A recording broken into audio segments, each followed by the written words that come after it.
सारे स्टूडेंट्स आ गए। बैठो। आज अपने को टॉपिक मिला है एसएसटी में the globe latitudes and longitudes. समझ से ही पता है, लैटिट्यूड मतलब लेटा हुआ, इस तरह से लेटा हुआ, इस तरह से। ये जो लाइन है ना, ये इससे ऐसे जा रही है, ये लैटिट्यूड्स हैं। ये लाइनें लेटी हुई है ना, ये लैटिट्यूड्स। लॉन्गिट्यूड्स जो लंबी है, जो वर्टिकल है, जो इस तरह से आ रही है ऊपर से नीचे, लॉन्ग लॉन्ग लॉन्ग लॉन्गिट्यूड्स। तो आज ये ग्लोब के ऊपर कौन सी लेटी हुई लाइनें हैं, कौन सी लॉन्गिट्यूड्स, लॉन्ग वर्टिकल लाइंस।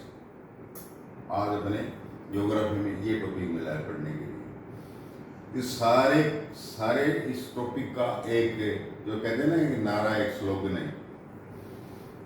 तो हम कह सकते हैं कि इन लाइनों से, इन लाइन इंडेक्स से आपको सर्च किया जा सकता है आप कहाँ हो। इन लाइनों की हेल्प से ही आपकी मम्मी जो है आपको देख लेती है कि कहाँ है, गार्डन में है या बाजार में है या स्कूल में है या मस्ती कर रहा है।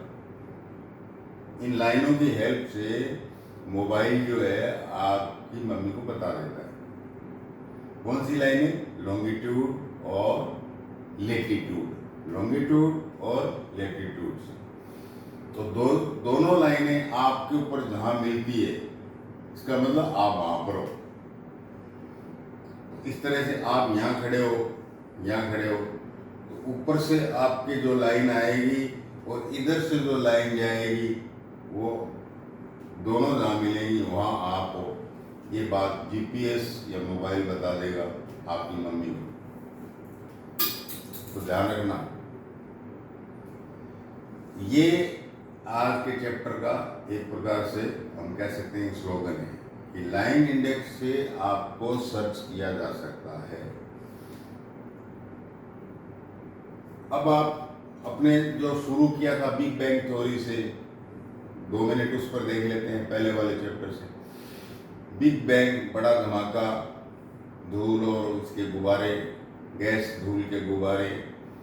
फिर क्या होता है कि गैलेक्सीज बनती हैं, गैलेक्सीज के अंदर क्या है कि नेबुले, अंत में क्या स्टार्स बन जाते हैं, और स्टार्स जो है अपने चारों तरफ रिवॉल्व कराते हैं, वो प्लानेट बन जाते हैं। और प्लानेट के भी अपने चमचे होते हैं, क्लीग्स होते हैं, उनको आप सैटेलाइट कह देते हो। जैसे धरती का एक प्लानेट है मून, और अपने इसमें इक्लिप्स भी पड़े थे, बताया था ना मैंने। ये सन है, ये इक्लिप्स, जैसे मून इक्लिप्स कह रहे हैं सन। तो सन के चारों तरफ जो है ये अर्थ चक्कर निकाल रही है, ये अर्थ चक्कर निकाल रही है, और ये अर्थ है, और अर्थ के चारों तरफ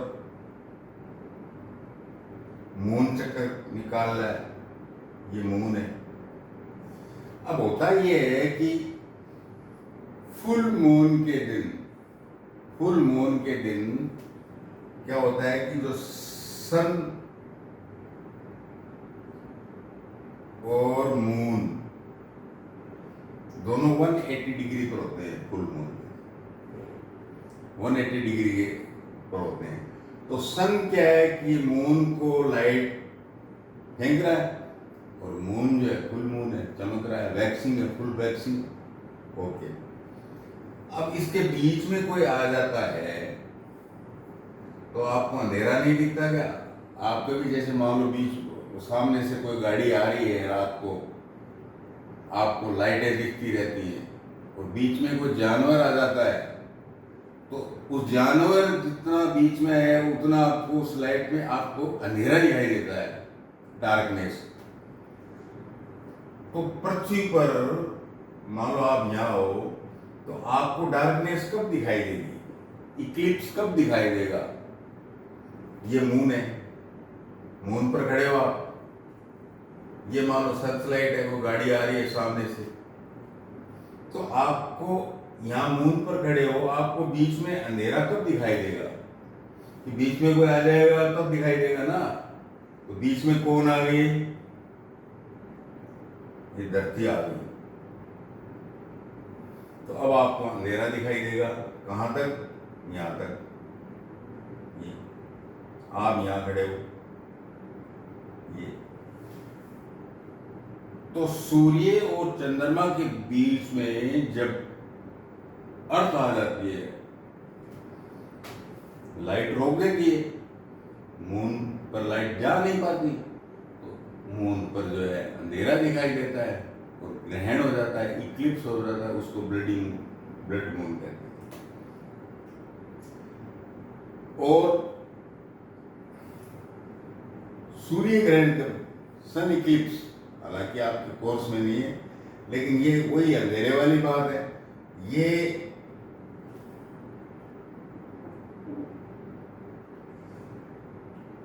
ये सन है, ये धरती है, प्लानेट अपना, और इसके बीच में क्या है? मून आ जाए तो ये यहाँ का जो सन है ये दिखेगा नहीं अपने को, यहाँ काला दिखेगा, इतना ब्लैक दिखेगा नहीं। तो जब सन और अर्थ के बीच में जब मून आ जाता है तब हम कहते हैं ये सन इक्लिप्स है। तो इस तरह की जो यूनिवर्स की जो हैपनिंग्स है, घटनाएं हैं, वो आपने जान ली। अब आगे बढ़ते हैं, अपने धरती पर आ जाते हैं, यूनिवर्स से, मून से अब अपने अर्थ के ऊपर आ जाते हैं। तो अर्थ पर क्या है कि किसी भी जगह जाने के लिए अपने को एक इंडेक्स लेना पड़ेगा। तो जैसे जाते हैं ना अपने कि नॉर्थ में इतना किलोमीटर जाओगे तो वो शहर आ जाएगा, इतने लेफ्ट में किलोमीटर मुड़ोगे, इतने राइट में मुड़ोगे, फिर एक चौराहा आएगा, तो ये इंडेक्स है। तो इसी प्रकार से धरती के ऊपर कहाँ जाना चाहता है कोई आदमी, तो उसको इंडेक्स का सहारा लेना पड़ेगा। आदमी ने जो है ये इंडेक्स बनाए हैं। तो सबसे पहले ये जो लॉन्गिट्यूड, इनको अपने मेरिडियन भी कहते हैं। क्या कहते हैं इनको?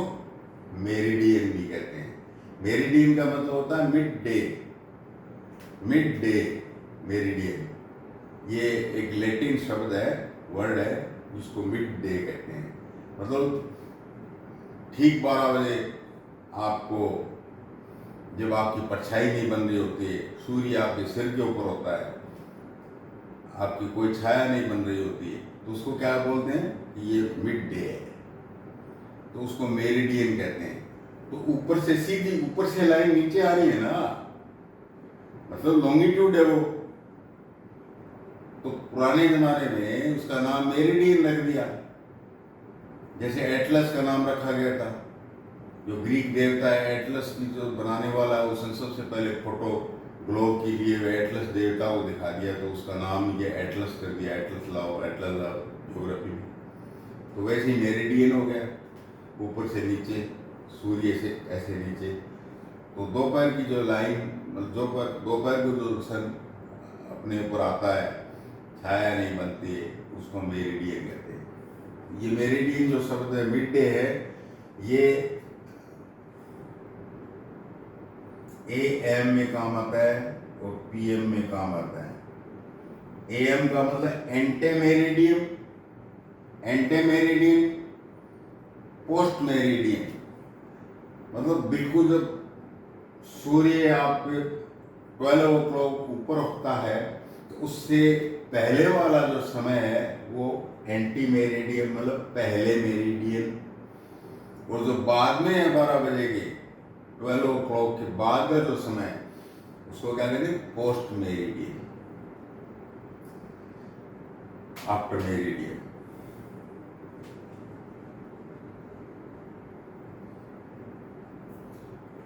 अब अपने ग्लोब को लेते हैं। ये थ्री डायमेंशनल है, मतलब ग्लोब जो है ये थ्री डायमेंशनल है। इसको देखा होगा कि ये एक मतलब एप्पल है, इसको दो भागों में काटो बराबर इक्वेटर से, बीचों बीच जो लाइन लेटी हुई जो लाइन है, बीचों बीच जो लेटी हुई लाइन है उसको इक्वेटर कहेंगे, उसको क्या कहेंगे इक्वेटर। और ये इस प्रकार से क्या है कि वेस्ट से ईस्ट की ओर ऐसे घूम रही है, इस तरह से 24 आवर में एक स्पिन पूरा कर लेती है अपना, एक रोटेशन पूरा कर लेती है अपना।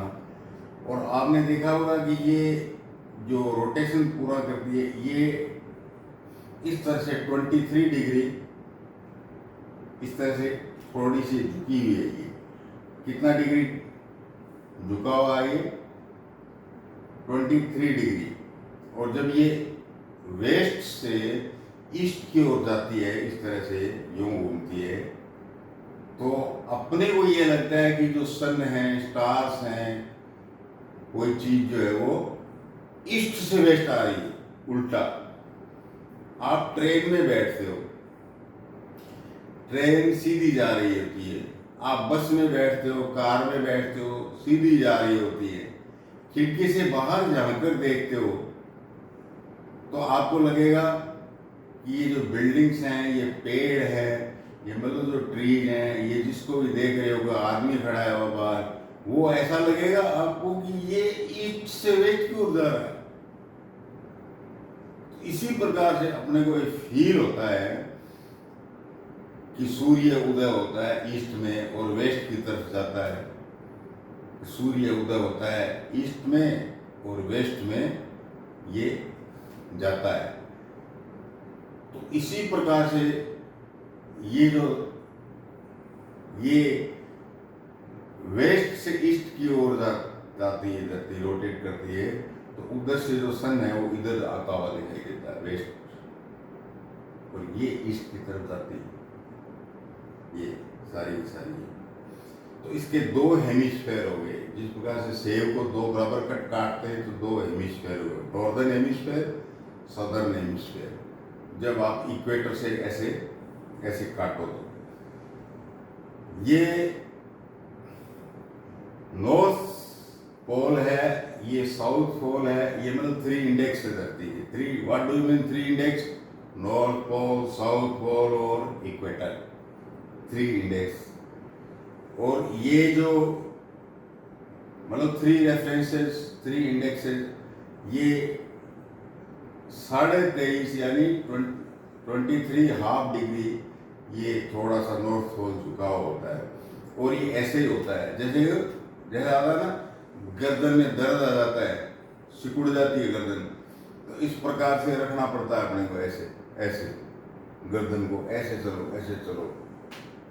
तो ठीक इसकी गर्दन 23.5 डिग्री मुड़ी हुई है धरती। और इस 23.5 डिग्री या 23 हाफ डिग्री के होने के कारण ही क्या है, सीजन बनते हैं, गर्मी, सर्दी, रेनी सीजन, सारे सीजन झुके होने के कारण बनते हैं। सिर्फ और सिर्फ दिन रात जो है वो कैसे बनते हैं? दिन रात 24 आवर अपना एक स्पिन, एक रोटेट, दिन रात बनते हैं कि अपने एक्सिस पर जो 24 आवर में रोटेशन करती है, इसका हाफ हिस्सा दिनों तो सूरज के सामने होगा, इस तरह से आधा हिस्सा, हमेशा आधा हिस्सा सूरज के सामने रहेगा, वहाँ दिन रहेगा धरती पर। और जिधर अंधेरा रहेगा 12 आवर्स में, वहाँ डार्कनेस रहेगी, वहाँ रात्रि रहेगी। जब दिन में इंडिया में दिन में दिन होगा, तो फिर यूएस में रात को रात होगी, यानी डार्क होगी। तो ये कुछ फेनोमेना है जो अपने को इस अर्थ से थोड़ा समझना है। 2 हेमिस्फीयर्स, 3 रेफरेंसेस, और कितनी झुकी हुई है ये एक्सिस से, ये बातें। और ये जो लाइनें हैं उसके बारे में विचार करेंगे। लेकिन अब मैं ग्लोब को लेने से क्या है कि एक तो ये पोर्टेबल नहीं है, जगह जगह नहीं ले जा सकते, आप स्कूल में थोड़ी ले जा सकते हो इसको अपने बैग में डाल के, तो पोर्टेबल नहीं है ये, विजिबल नहीं है। लेकिन फ़ायदा ये है कि 3 डायमेंशनल ये सारा दिख जाता है कि अमेरिका किधर है, वो किधर है। इसको फाड़ के देखें, मतलब ऊपर जो है इक्वेटर बीचों बीच है, इससे 23.5 डिग्री के ऊपर इसका खुद का एक्सिस का कोण ये होने के कारण क्या है, ऊपर 23.5 डिग्री पर क्या है, एक लाइन है, इसमें नहीं दिखेगी आपको, इसको इधर फाड़ के देखें तो ये दिखेगी आपको, जिसको ट्रॉपिक ऑफ कैंसर कहते हैं, ट्रॉपिक ऑफ कैंसर कहते हैं। ये है आपका इक्वेटर, बीचों बीच इक्वेटर 0 डिग्री लेटी हुई लाइन, और 23.5 डिग्री पर जो लेटी हुई लाइन है नॉर्थ साइड में ये ट्रॉपिक ऑफ कैंसर है, जो कि अपने इंडिया से भी गुजरती है, अफ्रीका से गुजरती है, और ये मध्य अमेरिका से, मिडल अमेरिका से भी गुजरती है। और इधर साउथ के अंदर क्या ऑस्ट्रेलिया से गुजरती है, और अफ्रीका से भी गुजरती है ये, और साउथ अमेरिका से भी गुजरती है। ये भी 23.5 डिग्री साउथ एस लगाना पड़ेगा इसकी। तो ये जो 3 लाइनें हैं ये इंपॉर्टेंट है सीजन के लिए। अब ये जो सीजन कैसे आते हैं, सीजन ऐसे आते हैं कि सूर्य बीचों बीच है, मान लो कि ये मतलब मैं सन हूं, लाइट फेंक रहा हूं उसकी तरफ, तो ये जब रिवॉल्व करेगी, रिवॉल्व भी ऐसे ही करती है, ईस्ट से वेस्ट टू ईस्ट। तो जब ये रिवॉल्व करेगी इस तरह से, जब गर्मी या जून का महीना होगा तो ये झुका हुआ जो हिस्सा है ये ऊपर सामने आ जाएगा सन के ऊपर, और नीचे थोड़ा क्या है कि कम लाइट जाएगी, वहाँ सर्दी हो जाएगी नीचे 23 तक, और फिर क्या है कि ये इस तरह से घूमते मेरे सीध में आ जाएगी, तो 23 ऊपर वाला 23 नीचे वाला ये बराबर आ जाएगा, तो ये 23 सितंबर हो जाएगा, न सर्दी है न गर्मी है। और फिर पीछे जाएगी तो क्या है, ये नीचे वाला हिस्सा जो है ये इस तरह से घूमते हुए नीचे वाला लाइट में आ जाएगा, ऊपर वाला ऊपर ठंडक हो जाएगी, सीजन विंटर हो जाएगा, और नीचे समर हो जाएगा, ऑस्ट्रेलिया में फिर वार्मनेस हो जाएगी। तो और फिर पीछे से घूमते इधर आज बराबर, तो 21 मार्च आ जाएगा, माना मतलब क्या है कि ठंडी और गर्मी बराबर हो जाएगी। तो इस तरह से 5 सीजन बन जाते हैं, इसी से बनते हैं ग्लोब। मैं समझता हूँ थोड़ा बहुत पल्ले पड़ गया हुआ, लेकिन अब इसको फाड़ के देखते हैं। तो 21 जून को ये जो सन है सब ज़्यादा लाइट इधर पड़ेगी, 21 जून को एकदम सीधी, बिल्कुल सीधी, यहाँ कोई छाया नहीं हुई 21 जून को 12 बजे नून को, और इस बेल्ट में गर्मी होगी, और जब अपने सर्दी होगी तो इस नीचे वाले बेल्ट में गर्मी होगी। तो जिस बंदे को गर्मी अच्छी लगती है वो क्या करे, वो ये करे कि गर्मियों में नॉर्दर्न बेल्ट में या अफ्रीका के उत्तर में या इंडिया के उत्तर में रहे, नॉर्थ में रहे, उसको सर्दी अच्छी नहीं लगती। तो जब नॉर्थ में सर्दी होती है उसके पास ऑप्शन है, वो साउथ में चला जाए, साउथ में अफ्रीका के पास, साउथ अफ्रीका के आसपास के देशों में चला जाए, या फिर ऑस्ट्रेलिया में चला जाए, उसको 12 ही महीनों में गर्मी मिलेगी। ऐसे रिवर्स आप सर्दी सोच लो, जिसको कोल्डनेस चाहिए वो गर्मी को अवॉइड कर सकता है। तो अपने प्लानेट ने बड़े अजीबोगरीब ऑप्शन दे रखे हैं अपने को जीवन यापन के लिए। तो अब मैंने जो 3 जो विशेष और स्पेशल लाइंस बताई, इक्वेटर 0 डिग्री लेटीट्यूड, और ये 23 half cancer north, 23 half south Capricorn.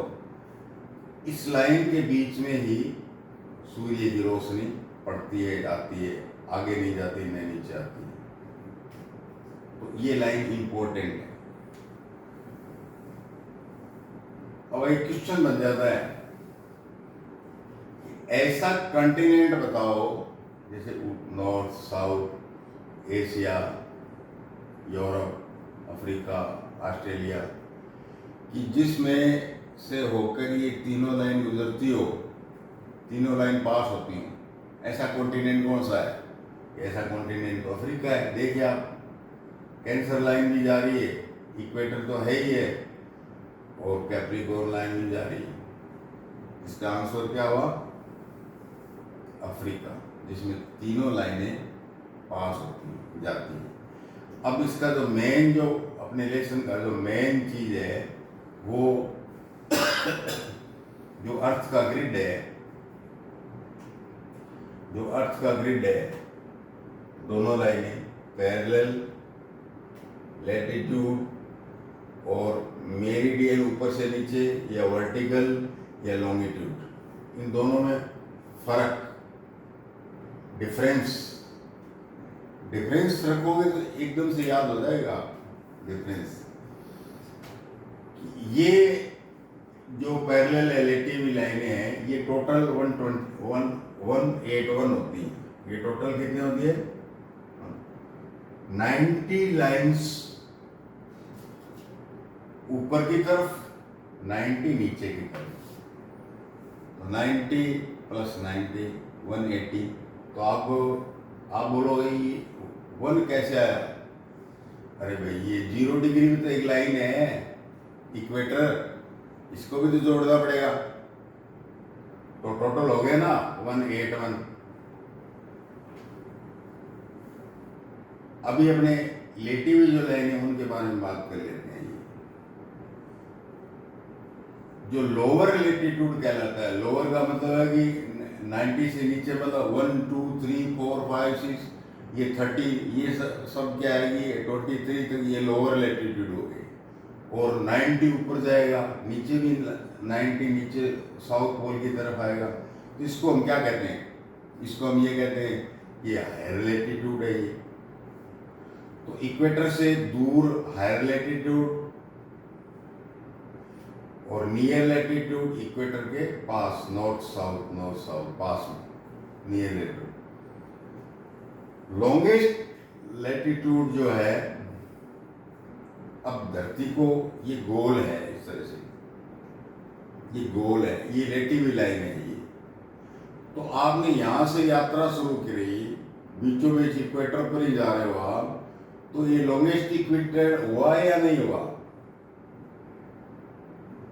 इसके ऊपर जाओगे तो छोटी हो गई ना सरकमफेरेंस इसकी, लेटीट्यूड से लेटिव लाइनों के हिसाब से सरकमफेरेंस कम होगी, और पोल के ऊपर तो बिल्कुल ही कम हो जाएगी। जैसे आपके बाइक का जो जहाँ बेरिंग रहते हैं, बिल्कुल धीरे धीरे घूमता हुआ दिखाई देगा, ऐसे बिल्कुल घूम जाएगा ऐसे। लेकिन जो बाहर का जो चक्का है पूरा, वो कितना तेजी से घूमता है। तो सबसे लॉन्गेस्ट कौन सा? बार वाला यहाँ इक्वेटर लेटीट्यूड है।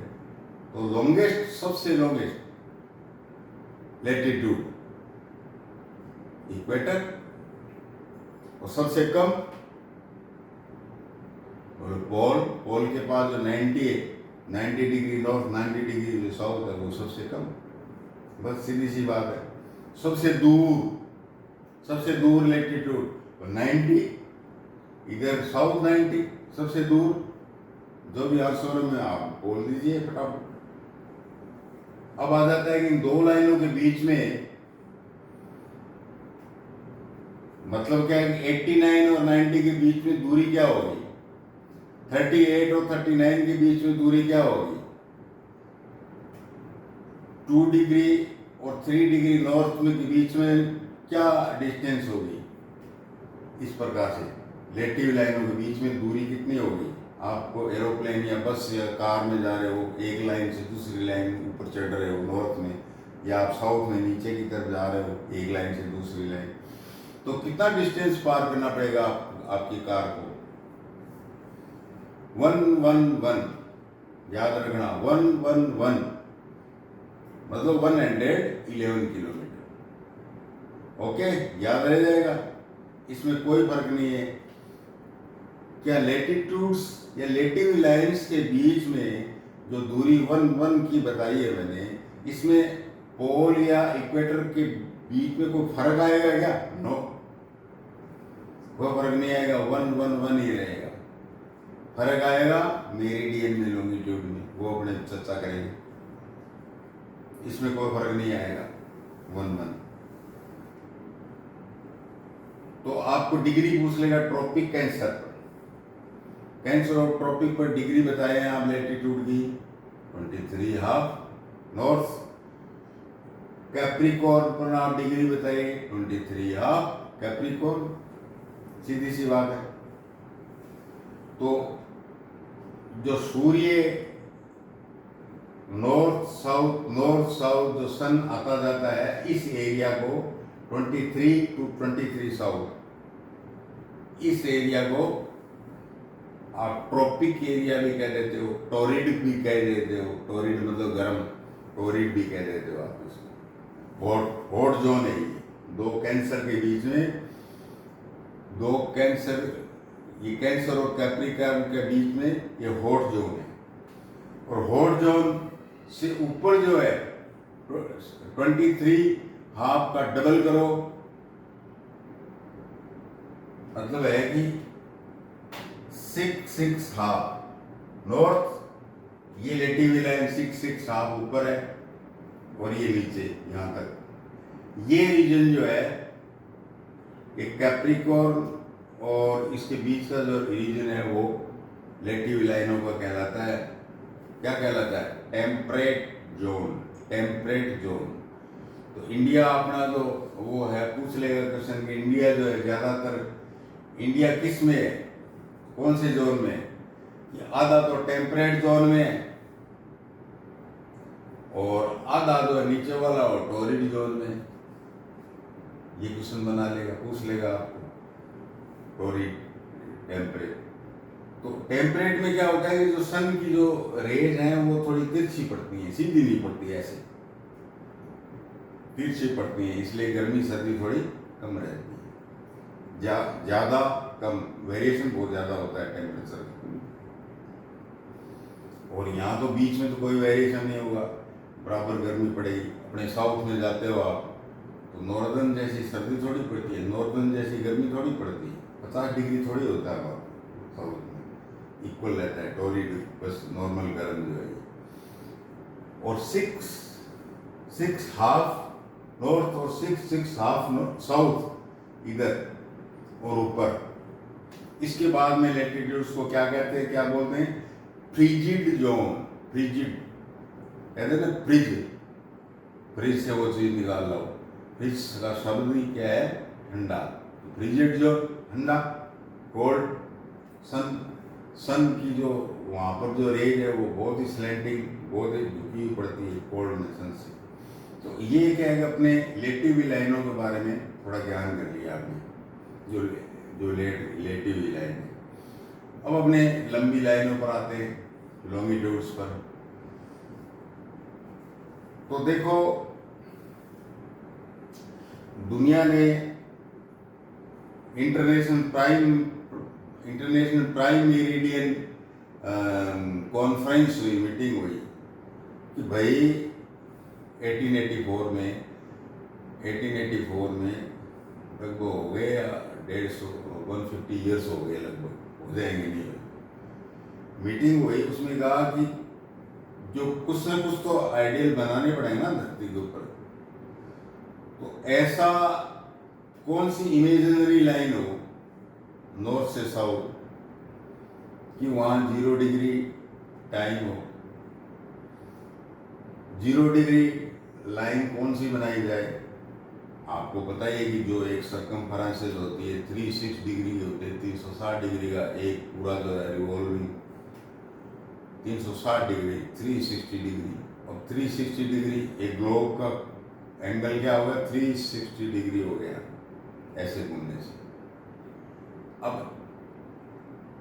तो कितनी लाइन घूम गया वो, 360। वेस्ट से ईस्ट की तरफ जो है 360 लाइन घूम गया, सीधी सी बात है। ऊपर से नीचे इसको इतनी लाइनें क्रॉस कर गया वो अपनी स्पिन के ऊपर, एक स्पिन पर। अच्छा, तो इसको जीरो लाइन कौन सी मानोगे आप, जिसको जीएमटी कहते हैं, लिखा हुआ आता है GMT, Greenwich meridian time, Greenwich meridian time, GMT. तो ये जीएमटी कौन सी मानेगी, जहाँ 0 डिग्री है। जीएमटी आपको पूछ लेगा, जीएमटी पर टाइम उस लाइन को क्या कहते हैं, बोल 0 डिग्री। कितना डिग्री कौन होता है जीएमटी पर, बोल 0 डिग्री। ऐसा है ग्रीनविच। ग्रीनविच आप यहाँ देखिए, आप यूरोप में लंदन ढूंढिए, यहाँ पर जो एक टावर जैसा आईफल टावर का जो चित्र दिख रहा है, पेरिस है, पेरिस के पास में इधर लंदन है। तो लंदन, यूरोप, लंदन के अंदर एक ग्रीनविच गांव होता था, विलेज। अब तो बहुत बड़ा वो शहर है ग्रीनविच, लंदन के अंदर ही पार्ट है। मान लो जैसे बॉम्बे के अंदर हो गया नरीमन पॉइंट, वैसे क्या है ग्रीनविच वहाँ एक जगह है लंदन में। तो उससे जो लाइन इमेजिनरी गुजरती है वहाँ 0 मेरिडियन कहलाता है। उसके बाद में ईस्ट की तरफ जाओगे आप, मतलब मेरिडियन के आगे आगे निकलोगे ईस्ट की तरफ, तो आगे 1 2 3 4 5 6 7 इस तरह से लाइनें निकलती जाएंगी। जो जब 74 आएगा तो इंडिया आ जाएगा 74 में, और 97 के आसपास जो अपना आसाम और गुवाहाटी इधर रिश्ता आ जाएगा, लाइनें बढ़ती जाएगी। और 180 लाइन होते ही 180 लाइन होते ही आपको 181 लाइन बनाना पड़ेगा इधर इस साइड में मुड़कर। तो 180 डिग्री के ऊपर इंटरनेशनल डेट लाइन कहलाती है मेरिडियन की। What do you mean international date line, बोला 180 डिग्री meridian is denoted by international date line. अब ये सुविधा के लिए क्या है कि टेढ़ी मेढ़ी होती है इस प्रकार से, यूं, क्योंकि किसी भी देश का कोई जमीन का टुकड़ा कोई दूसरी लाइन पर निकल गया, कोई इधर रह गया, लेकिन उस देश को तो एक साइड टाइम चाहिए ना घड़ी में, तो इसलिए इसको क्या टेढ़ा मेढ़ा करते हैं इसको। तो जो धरती इधर जा रही है इंटरनेशनल डेट लाइन की तरफ जा रही है, और आपका एरोप्लेन भी साथ साथ जा रहा है, और जो ही आपका एरोप्लेन 181 लाइन पर आएगा दूसरे देश में, चिली वगैरह की तरफ नीचे से घूमकर इस तरह से, तो वहाँ आपको डेट जो है, मान लो आप 20 पर चले थे इंडिया से इधर, तो वहाँ आपको घड़ी में एक दिन ऐड करना पड़ेगा। क्या करना पड़ेगा, ऐड करना पड़ेगा कि आज की 20 तारीख घड़ी में, नहीं इंटरनेशनल डेट लाइन निकल गई, अच्छा 21 करो, आज 21। ऐसे ही आप वेस्ट की तरफ आओगे तो इंटरनेशनल डेट लाइन इस तरह से घूमकर पीछे आएगी, तो वहाँ आप 20 तारीख थी आज, तो उसको 19 करोगे, एक कम करोगे डेट को। तो ये जो ये कितनी लाइन हुई टोटल, कितनी लाइनें हुई,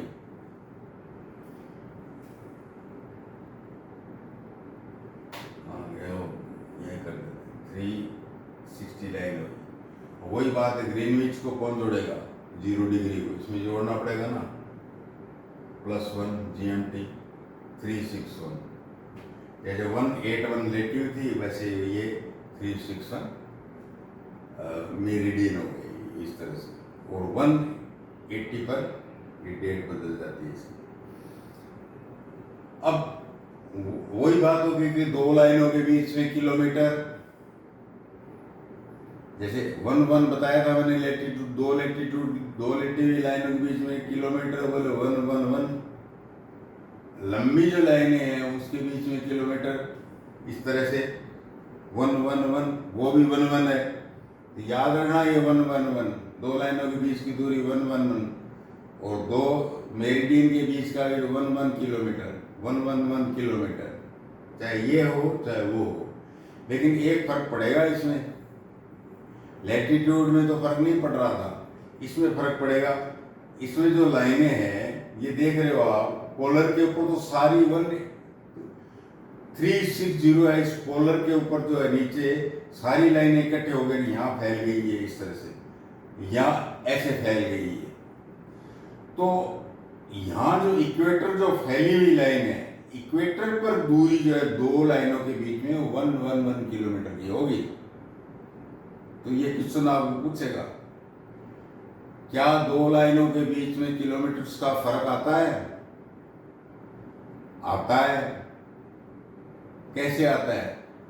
कि आइडियल 111 तो इक्वेटर पर होती है, दो मेरिडियन के बीच में किलोमीटर, और पोल के ऊपर जाते जाते 0 हो जाती है, दो लाइनें पास में आ जाती है। क्या 1 किलोमीटर का लेटिव लाइनों में फर्क आता है बीच में? नो, नहीं आता।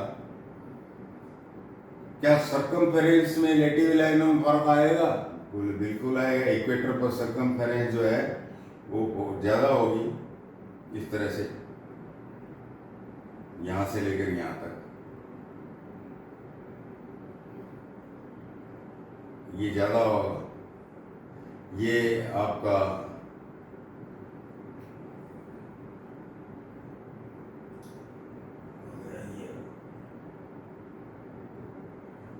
12,090 डिग्री,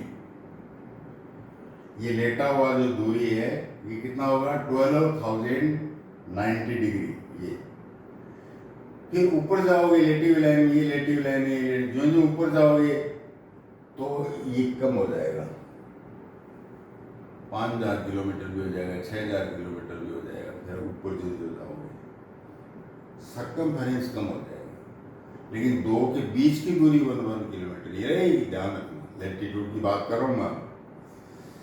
अच्छा, तो यहाँ कोई एरोप्लेन लेकर बीच में जाता है, तो ये यहाँ से शुरू किया, यहाँ वापस आया एरोप्लेन, तो कितना कितना किलोमीटर हो गया? 12,090 ये ज़्यादा हो गया। 90 बीच में धरती बताया ना कि थोड़ी खुली हुई है, सोलन है थोड़ी, पोलर पर पिचकी हुई है। तो इधर से पोल टू पोल जब जाओगे तो सिर्फ दूरी कितनी होगी? 12,000, और जब आप इक्वेटर पर जाओगे सर्कमफेरेंस प्लस 90 और जोड़ देना आप।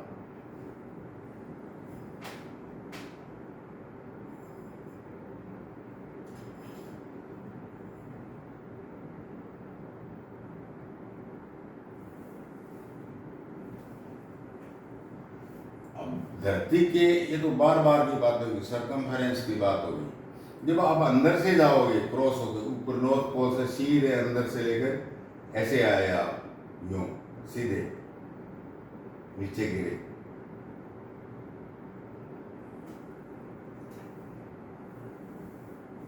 वो दूरी अलग होगी। वो दूरी बताई है मैंने आपको, ये कहाँ गया हो, ये दूरी बताई है मैंने आपको।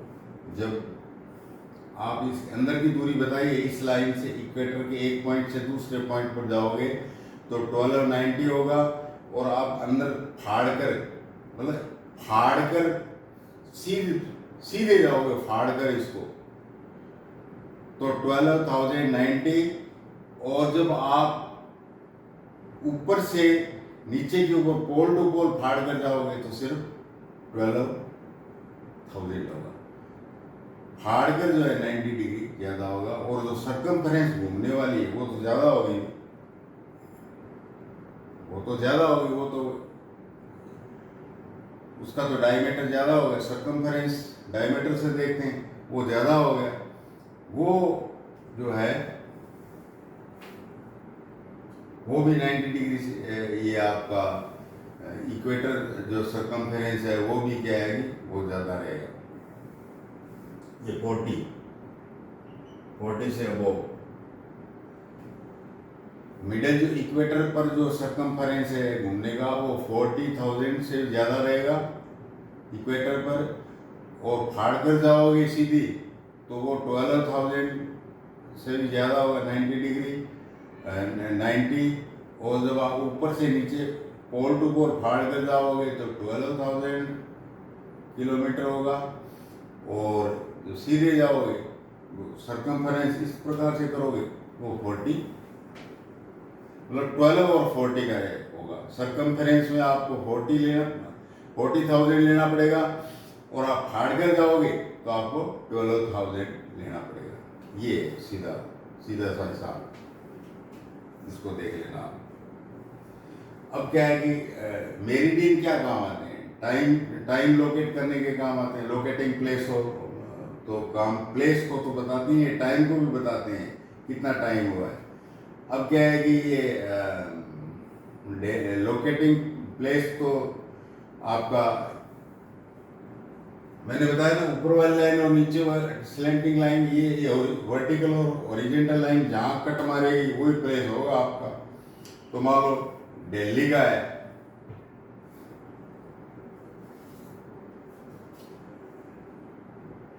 ये जो लाइन बताई है इलाहाबाद की 82.5 मेरिडियन दिल्ली का है, ये इलाहाबाद का है। दिल्ली की जो लाइन है वो आपकी 77, दिल्ली की लाइन जो है 77 होगी ईस्ट, मेरिडियन से ईस्ट में है ना, ग्रीनविच से ईस्ट में है इसलिए 77 मेरिडियन। कैलकाटा वो लगभग 80 डिग्री ईस्ट होगा, और कैरो जो है काहिरा वो 30 के पास, ये कैरो है, कैरो वो 30 के पास होगी इस तरह से। तो एक लाइन जो है, एक लाइन मेरिडियन की बात हो रही है, एक मेरिडियन को पार करने में, एक मेरिडियन यानी एक लाइन को पार करने में, एक लॉन्गिट्यूड को पार करने में 4 मिनट लगते हैं। कितना टाइम लगता है धरती को? 4 मिनट। तो जितनी लाइन आप ईस्ट या वेस्ट की तरफ आ रहे हो उसको 4 मिनट से गुणा कर दीजिए, मल्टीप्लाई कर दीजिए, वो टाइम आगे पीछे आप उस देश का ज्ञात कर लोगे। रोकड़ों में उसी हिसाब से क्या घंटे और मिनट जो है घड़ियाँ लगी रहती हैं। कैरो में अब ये टाइम है, लंदन में अब ये टाइम है। जैसे लंदन में क्या है कि 5.5 घंटे 5.3 आवर्स जो है ना लंदन, वो पीछे अपने से। अब जो टाइम यहाँ इंडिया में अपने बैठे हैं उससे आप जो है 5.30 आवर्स और जोड़ो, मतलब वो जो टाइम है, अब जो टाइम है उससे कम होगा, 5.30 कम होगा। जो सन इधर जाएगा इतना 5.30, तब अब जो टाइम है वो वहाँ होगा। ये बात है।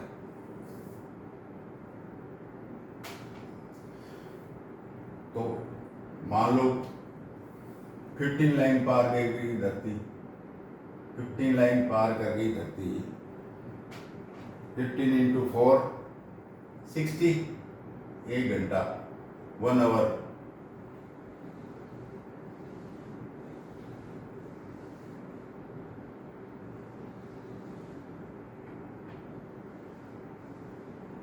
तो लोकेट प्लेस को लोकेट करने के लिए आपको ये लॉन्गिट्यूड लाइन देखनी पड़ेगी और मेरिडियन देखना पड़ेगा, या कोई भी होगा कि ये यहाँ है, पता लग जाएगा।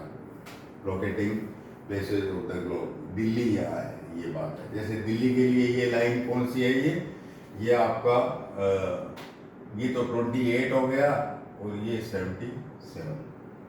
तो 28 लाइन और ग्राफ जैसा ही बात होगी, ग्राफ जैसे 77 और 28 जहाँ क्रॉस हो रही है ये दिल्ली है, और इसके इधर इलाहाबाद होगा 8, 9, 80, 81, 82, ये मेरिडियन लंबा 82.5 ये स्टैंडर्ड टाइम इंडिया का, स्टैंडर्ड टाइम सारी इंडिया में एक ही टाइम माना गया है, जबकि और देशों में कई कई प्रकार के कई 4, 5, 12 इस तरह से टाइम है जो लंबे जो हैं टाइम, तो लाइनें कई पार हो जाती हैं ना, इसलिए उनको रखना पड़ता है, कई लाइन रखनी पड़ती हैं अपने जीवन के लिए।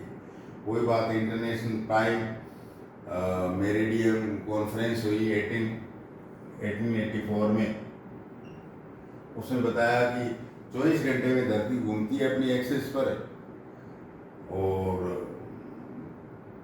24 घंटे घूमती है तो अपने के 24 लाइनें जितनी भी आती है 24 अपने टाइम जोन बना लेते हैं, 24 घंटे का एक एक घंटा का एक एक टाइम जोन बना लेते हैं। तो टाइम जोन कितने अपने धरती के ऊपर कॉन्फ्रेंस के हिसाब से 24 टाइम जोन्स हैं। तो जितनी लाइनों में पसरा हुआ होगा ना, जितना लाइन में पसरा होगा उसमें उतना ही टाइम जोन ज़्यादा होगा, मेरिडियन लाइनें ज़्यादा आ रही हैं इस प्रकार से। तो जिस देश में ज़्यादा आएंगी इस तरह से, अब चिली में तो एक ही टाइम जोन काफ़ी, चिली है एक ही लाइन, एक सा ही टाइम होगा सारी जगह चिली के अंदर। और उधर रशिया में कितना होगा ये देखो, यहाँ से कितनी टाइम मेरिडियन 1, 2, 3, 4, 5 कितनी जा रही है, इसलिए रसिया के अंदर के 11 टाइम जोन है, 11 टाइम जोन है। तो घड़ी के अंदर क्या उस हिसाब से घड़ियाँ होती हैं कि यहाँ इतना बजे है वहाँ इतना बजे है, टाइम जोन ये। और कुछ देश तो है जैसे चिली है, ये मेरे हिसाब से ये 10 मिनट के अंदर ही 10 मिनट में पार हो जाता होगा, ये तो एक ही लाइन पर है चिली। तो आपको क्वेश्चन पूछ सकता है कि टाइम जोन सबसे कम कहाँ होंगे, चिली में होंगे या रसिया में होंगे या कनाडा में होंगे। सबसे ज़्यादा टाइम जोन जो है ईस्ट से साउथ कौन फैला हुआ है, रसिया। उससे कम कौन से होंगे, ये आपका ये टाइम जोन जो है ये कनाडा में, ये कनाडा उससे कम फैला हुआ है कनाडा में, तो 6 टाइम जोन है, ये 11 टाइम जोन है, और ये तो मिनटों में ही होगा चिली। तो रूस, कनाडा और चिली, इसका आंसर ये होगा फिर इस तरह से। इसको कहते हैं इंटरनेशनल टाइम जोन। कितने हैं 24, कितने टाइम जोन है 24।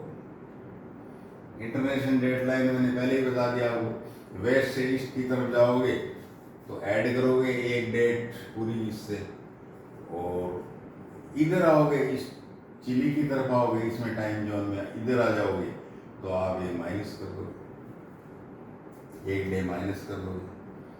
तो आज का ये लैटिट्यूड लॉन्गिट्यूड वाला जो है ना, धरती के ऊपर अपने लोकेट होने की ट्राई करी, कोशिश करी, वो थोड़ा देख लेना आप ग्लोब के बाहर जाओगे आप इस तरह से बाहर तो 12,000, और जब आप अंदर फाड़ कर जाओगे, इधर से जाओ तो 40,000 प्लस कुछ और होगा, और जब आप सीधे जाओगे नीचे फाड़ कर सरकमफ्रेंस से जाओगे, बार ये गलती हो रही है, सरकमफ्रेंस से और सीधे से, ये थोड़ा सा मैं 12 और 40,000 का हिसाब इंडेक्स से बता रहा हूँ आपको कि जब बार आप घूम कर जाओगे तो ज़्यादा दूरी हो गई, इधर से बाहर आओगे पोल से पोल ज़्यादा दूरी होगी, तो ये 40 पर आएगा, 40,000 किलोमीटर। और जब फाड़ कर आप सीधे लाइन से जाओगे आप तो होगा 12,000 किलोमीटर। यहाँ ज़्यादा फुली हुई धरती है और फाड़ कर जाना चाहते हो आप तो 12,000 प्लस 200 और कुछ और होगा। लेकिन इधर से आओगे तो 12,000। तो ये 12 और 40 इसका एक इंडेक्स ध्यान में कर लेना आप। कल जो नया टॉपिक है उस पर अपने स्टडी करेंगे। Thank you.